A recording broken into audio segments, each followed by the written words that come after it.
times appropriate. And then also, recently I was reviewing this case and saw on the body cam, we didn't have a different body cam. I requested that today, so we don't have all the discovery. I'm awaiting one more body cam video from a different date that is related to this incident. At this time, the people who said $25,000 without the 10%. In this case, the defendant has a companion case in misdemeanor court 1482 from 2024. It's a DV and assault with the same victim, and I believe her son. He also has a case out of Plymouth for a domestic violence with the same victim. And in this case, it is an FA with a knife in which he threatened the victim with the knife, took it out while they were arguing, pulled it out, brought it up, brought it down towards her. And while he was in custody from, I believe, 2-3 to 2-6, he made 135 calls to the victim, which was against the conditions of his bond, which was addressed at arraignment. We have great concerns for her safety as he keeps contacting her and getting new cases for domestic violence with the same victim. And we'd be asking that at this time his bond is set at $25,000 without the 10%. Into custody, Your Honor. Response. Okay. Regarding the actual charge, I did review the discovery myself. The evidence is solely the testimony of the complaining witness. There has not been any evidence of a knife. Regarding the phone calls, my client does deny all of those allegations. We have not received a violation report to discuss that with him. I was going to ask for an adjournment because we have not been able to speak about this case. I was going to ask for a week adjournment so we can go through that evidence and possibly at that point we can, address bond again at that hearing. But he's indicating that calls were not made from the jail? He's saying it was not him making the call. He did not make any calls to the complaining witness. And I believe they were from his PIN to her number stated in the police report. And given that he already has multiple other cases with this victim, I have great concerns that he would still be contacting her out of custody. I would ask, he is, your phone was on. My phone. Oh, did I give you the iPad? It is my understanding that he is gainfully employed. He is a father. I would ask if he can remain out on bond with a tether.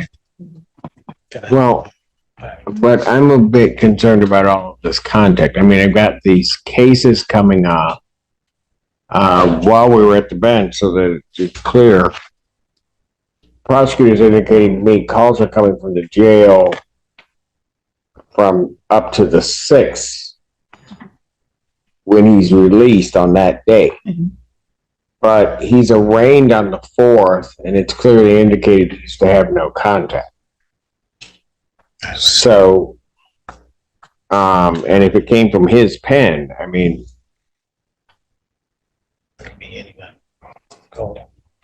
so I'll adjourn this to February 20th, 2025, 9 a.m. I'll adjourn it out 1 week.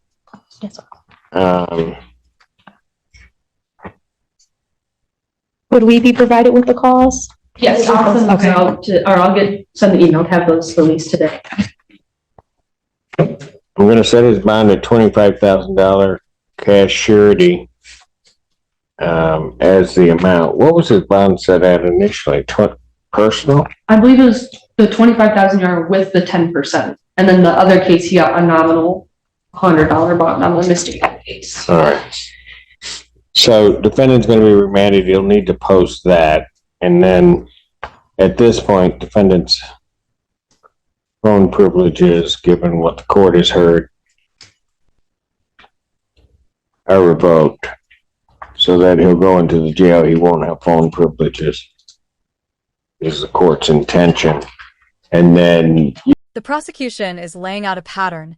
Multiple domestic violence cases, alleged knife threats, and over 135 jail calls to the same victim. The defense pushes back, saying, no knife evidence, no violation report, and we need time.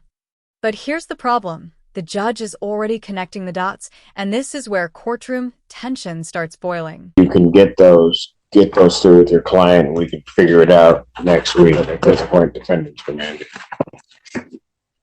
Yes. Court does call the case People versus Brandon Carter. I'll recall the matter of the People versus Rashad Young. Alex, and on behalf of the people. Oh, there you are. Okay, I didn't know where you were at. It's like, Ashley Moulton on behalf of Mr.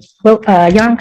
yes, and Mr. Young, he was taken into custody, transported down. He is not here. I'm not bringing him back up only because my understanding is the alleged victim wanted to address the court. So we could get her.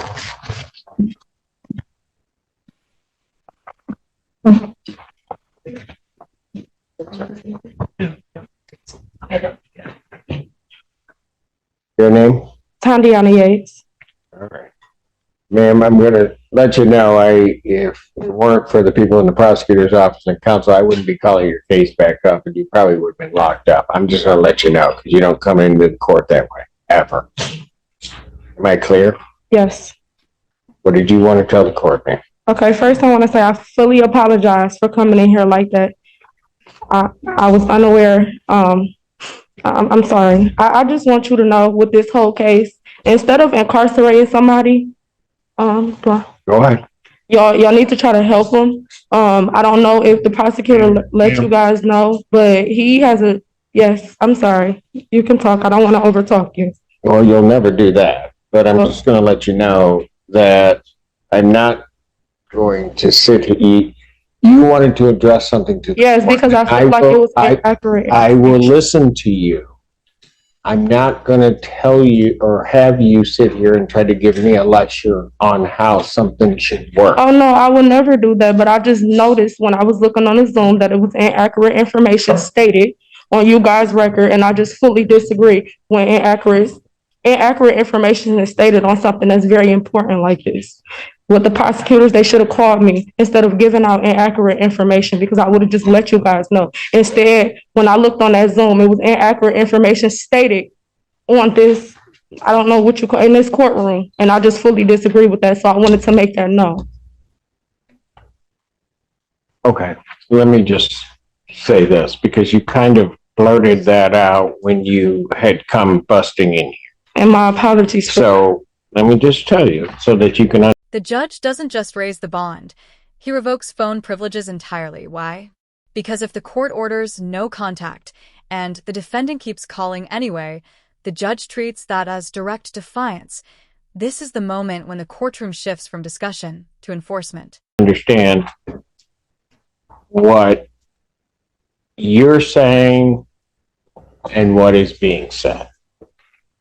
Because when you said that, which is everybody's obligation here, his counsel, the prosecutor, and even in some respects the court, to double check what somebody is saying, in particular if a decision was made based upon inaccurate information. Let me tell you that the prosecutor, as with her duty, checked what you were saying. I don't think, at least preliminarily, and I discussed it with his counsel and with the prosecutor, that what you're saying is correct, that it was inaccurate. At least with reference to what I was using for my decision on the remand. There will be a hearing that will be set next week. At that hearing, all of that will come out. But at least preliminarily, it does not look like the information that was presented to the court was in any way inaccurate. Some of the information with reference to the date, so that you understand, the court itself can tell in looking at the file and when he was arraigned. So while you may have your position that it's inaccurate, I do not believe at this time that it is inaccurate. Okay, so is there any way that a prosecutor, someone can call my phone so we can discuss this? Because I no longer have that cell phone number and it was to my sibling. You guys stated on. If there are references to the case, ma'am, we thought about that. Okay. If there are references to the case, references to you, references to other things that are occurring. So I don't think, and I said, I have not made a final decision on it, certainly, But at least preliminarily, what is being represented to the court appears to be true.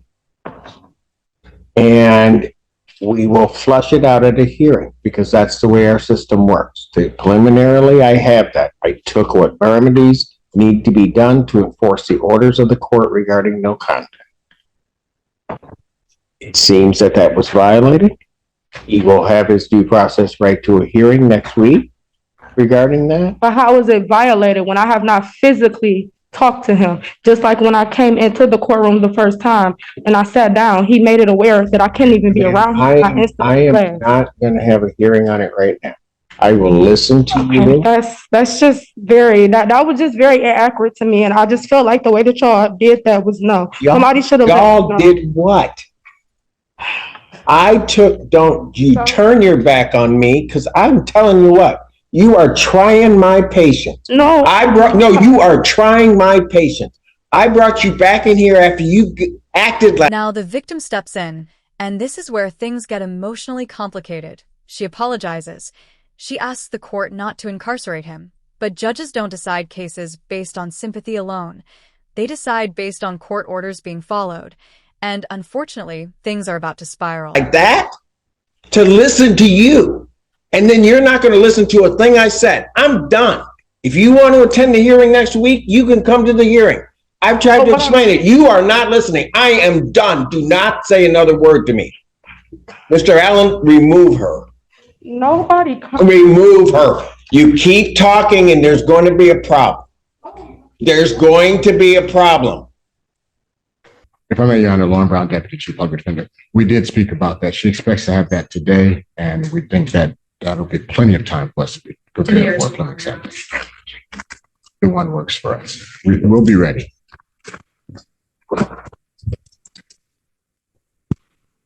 It's one body cam. I believe so, Your Honor. Okay. There won't be an adjournment of this proceeding if that's not available, but I'll set it. Will people have their witnesses available the 4th? We'll do our best, Your Honor. Preliminary examination in person, March 4th, 2025, 9 a.m. before Judge Perry. Continue. May I? Oh, maybe not. Go ahead. I'm sorry. Your Honor, as you probably recall, last week we addressed this defendant's phone privileges. After those were revoked, he then continued to call the victim at a different number that we have under her name as well. He called her, I believe, 23 times. This is the exact moment judges warn about. Interrupting, turning away, talking over the court. Once a judge says, "I'm done," the conversation is over. Courtroom decorum isn't optional, and ignoring it can make things worse instantly. Some under his own PIN, and then after the first day he was in custody, he started using other inmates' PINs to continue to contact the victim in this case. So we have great concerns still that he is still continuing to contact her against court orders. Your Honor, may we approach?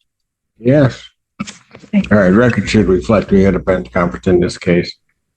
Go ahead. Anything? Yeah, may I also address, our client has a job interview on the 24th of February and at 11 a.m. And we were wondering if you would able to either give a PR bond or a tether to allow him to go to the job interview.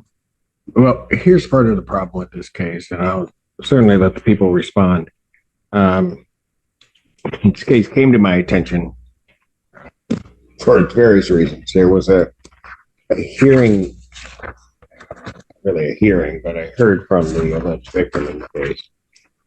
And then upon getting more information, it seems that the parties did not stop contact upon this case and may have even appeared at court together on the date that they were here.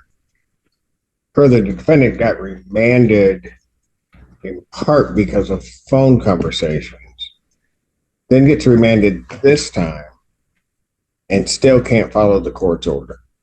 So I'm not going to change his bond. You can certainly, after prelim, make the argument before Judge Perry, but I'm not changing anything regarding his bond. He'll just remain If you found this courtroom breakdown helpful or shocking, thumbs up like the video, speech balloon, comment what you think the court should have done, bell subscribe for more real courtroom moments, judge reactions, and legal drama you won't see anywhere else. There, and his phone privileges are revoked, but he's still trying to have contact. So, motion for bond reduction denied. Got to follow the court's orders.